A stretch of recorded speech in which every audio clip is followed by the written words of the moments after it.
Is the Sony ZV-E10 still worth it in 2026?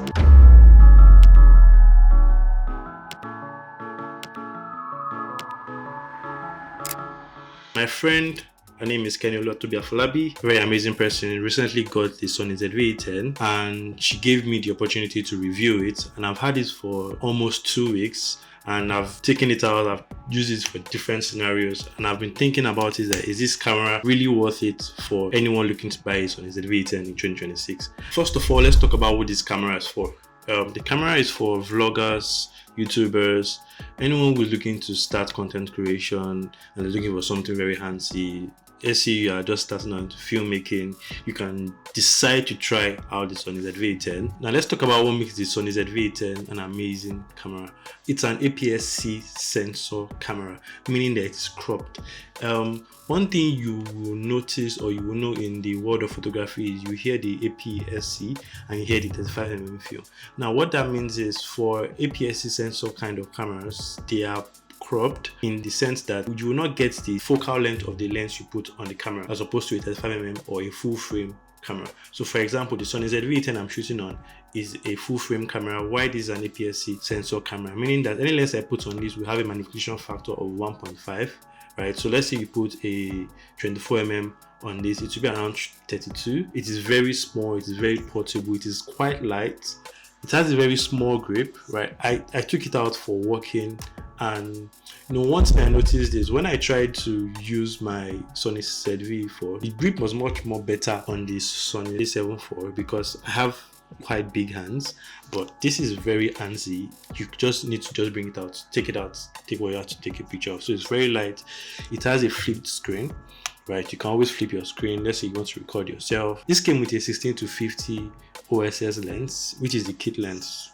Well, I wish I had kind of advised about not getting the kit lens, because most times kit lenses are not usually that great. I always advise when you get a camera body, get a special lens to record with, probably a 50mm or a 35mm, depending on the kind of video or kind of content you'd like to be shooting, or you can decide to get 24-70. But that's by the way. There is a mic here that allows you to record. It came with this wind filter where you just put it, slide it in through this horseshoe. Very easy. It will filter out the wind noise and everything. A quick recap: 24 megapixels, is APS-C. It has a flipped screen. It's quite light. It's not as heavy as you would think. The grip is not that gripping because it's very small and it's very compact.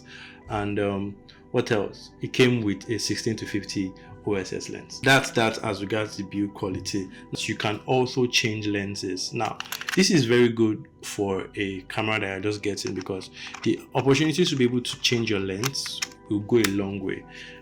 If you get a camera where you can't change lens, that's your camera for life, because you can't change the lens. But the ability to change lenses will go a long way, because you can always get better quality in regards to the quality of lens you have, or the quality of videos you shoot, because kit lenses are a no-no for me. Now let's talk about video quality. In regards to video quality, your Sony ZV-E10 shoots 4K, 4K 24, 4K 25, 4K 30, but it doesn't shoot 4K 60, which I would probably have been like, that would have been a very good advantage. But like, that's by the way. But when you switch to 1080, which is HD, you have the opportunity to shoot 24, 30, 60, and 100 frames per second, which is really amazing. And you can always shoot 100 megabytes per second, which is the quality or highest quality you have for each of the 4K or the 1080, or which is the HD. Now the 4K I just mentioned is oversampling of a 6K, meaning that it's going to be very sharp, right, when you shoot with 4K. I went out some days ago, you'll probably see a bunch of videos on screen. I shot with the Sony ZV-E10, amazing, and I didn't use any other lens. I just used this lens on the camera.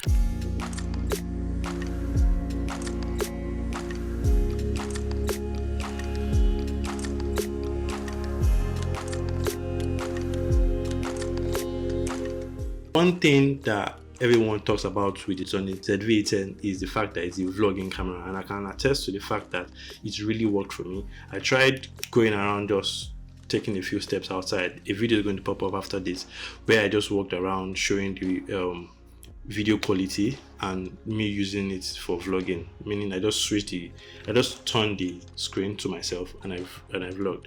But like the only issue I had with it is I had to stretch my hand a little bit forward, I had to stretch my hand forward more. If I had a tripod stand or a Gorilla tripod or something, I could just stretch forward and I don't have to stress my hand as much. It would have been amazing. The first test for the Sony ZV-E10, I'm going to be using there is a wind filter on it. Let me remove this headset. This is like the first test. I hope you can hear me properly. There's a wind filter on the mic area so you can see what it sounds like. I'm not going to remove it, but this is just me walking on the road with my hands and just testing it out. So I hope it's really good.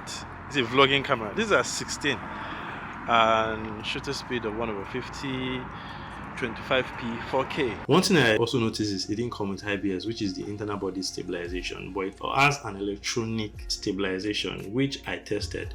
I tested it with when it was on, when it was standard, and when it was active. And one thing I noticed is when it was active and when it was standard is it cropped the video, meaning that it cropped the video so that it could manage the body shaking or hand movements.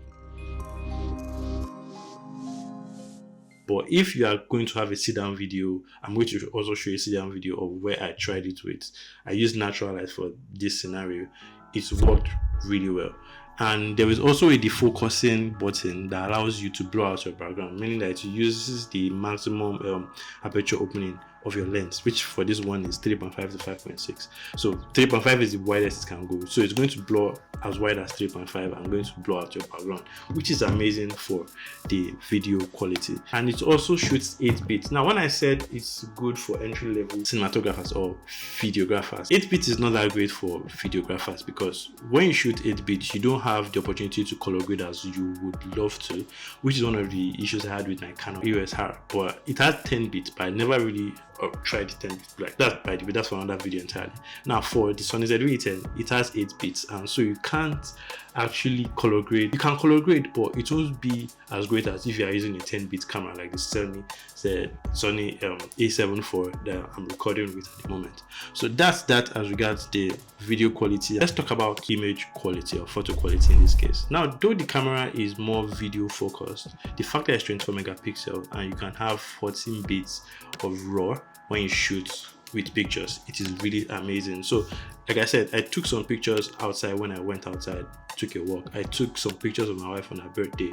I used the 16 to 50 and I also used the 35mm I'm recording with on the A7 IV, and I could see that the pictures were really amazing, right?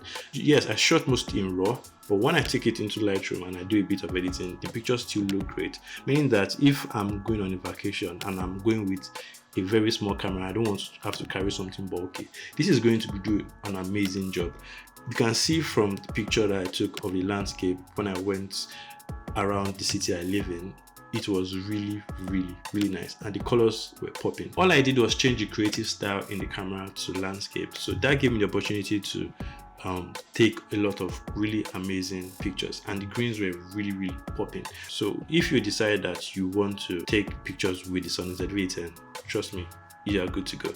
Now let's talk about the autofocus. The autofocus is probably one of the selling points of this camera, and Sony has been doing an amazing job with the autofocus for their cameras, and I rate it so much. It has around 455 or 475 focus points on the camera, meaning that no matter how much I move, right, it will track my eye, it will track my face, as long as those features are on the camera.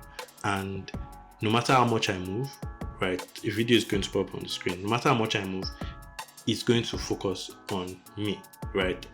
Which is one of the reasons why I said this is an amazing camera for vloggers, for YouTubers, or someone trying to start content creation, but you need to know how to use it. One bonus point I actually didn't mention is you can record for as long as you can with the Sony ZV-E10. Now, When I said this is a very huge advantage, is the Sony Alpha 7 IV, which I'm using to record, can only record 30 minutes at a go, meaning that if I'm recording an event, the highest number of minutes I can record at a time is 30 minutes. So after 30 minutes, I have to stop recording and I continue recording. But for the Sony ZV-E10, you can record for as long as possible, as long as you have space on your memory card. 1, 2, it doesn't overheat, and 3, your battery doesn't die. So it's a very huge advantage. So if you're the kind of person that wants to probably just record as a stretch, you don't want to have to think about it, the Sony ZV-E10 is really good. I didn't really test the audio, but from the video that I recorded, you probably have heard the audio and you can judge for yourself if the on-camera audio or in regards to audio, I didn't really do so much because I didn't have so much. I've not spent so much time with the camera. It's been less than 2 weeks, and I have to return the camera tomorrow, which is why I'm recording this video. The audio from the videos I recorded, you would have heard how the mic performed in those situations and if it's really good. And you have the opportunity to use external mics. There is a mic space here where you can just plug in your external mic and put it on your horseshoe and record if you are this kind of person that decides that, oh, I don't want to use the mic that was provided on the camera. With everything said so far, the Sony ZV-E10 is going to serve you differently depending on your workflow. First of all, for content creators, it's a very quick whip out and shoot type of camera. There is a feature on the Sony ZV-E10 which is called Intelligence Auto, which allows you to not to overthink it. The camera is going to do all the thinking for you for shutter speed, aperture and ISO. All you have to do is just put on your camera and start shooting. The button that allows you to switch between photo, video and S&Q is also there, which makes it very easy for you as a content creator to switch between pictures, videos and then slow motion if you decide to use S&Q. I hope this helps. Also, the ability to change lenses goes a long way if you're a content creator, and the fact that it also shoots 4K. Now, for YouTubers, a lot of YouTubers do sit down videos, they do live streaming, and one thing I can tell you about the Sony ZV-E10 is it's going to live stream easily without going off, except the battery dies, like I mentioned before. So for YouTubers, you have your sit down videos, you can record for as long as possible, you can live stream, right? And your 4K is going to be as sharp and top notch. Now for videographers, right? If you are not bothered about the 10 bits that is not available for color grading, 8-bit is still okay for color grading, and the 4K is really amazing. And if you want a second camera, like a B camera that will shoot in a second angle, trust me, the 24 megapixel Sony ZV-E10 will go a long way in helping you shoot. And the fact that it's also lightweight just goes a long way. You don't have to think about carrying two heavy camera bodies along with you when you go for shoots. You just have something light and something heavy to shoot.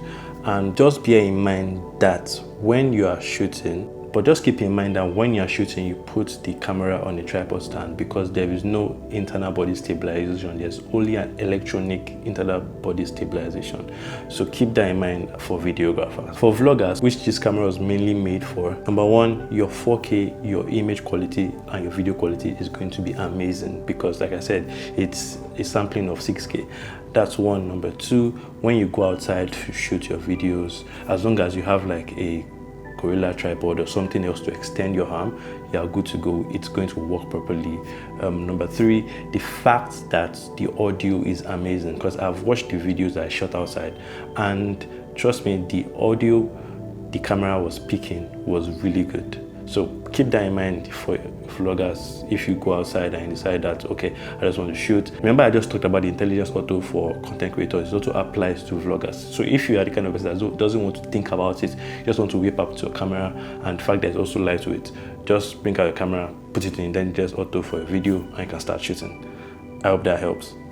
And now for photographers, right? Though the camera is majorly video focused, but the fact that it has 24 megapixel, you are going to be able to get amazing raw pictures. There might not be a viewfinder for you to work with, but the fact that you have your electronic viewfinder, you can see what you're about to take a picture of on your screen. That's one. Number two, the raw is 14 bits and is really good. You would have seen in some of the pictures I posted that the pictures were really amazing. Get a good lens with your camera and you're good to go. So if you are the kind of person that wants to take pictures with the camera, or you want to venture into some portraits, the camera is really good for you. So my final verdict, the Sony ZV-E10 is not trying to compete with every entry-level camera or professional cameras, because it's actually doing an amazing job with the 4K, and the fact that it's lightweight, and the fact that the autofocus is really good.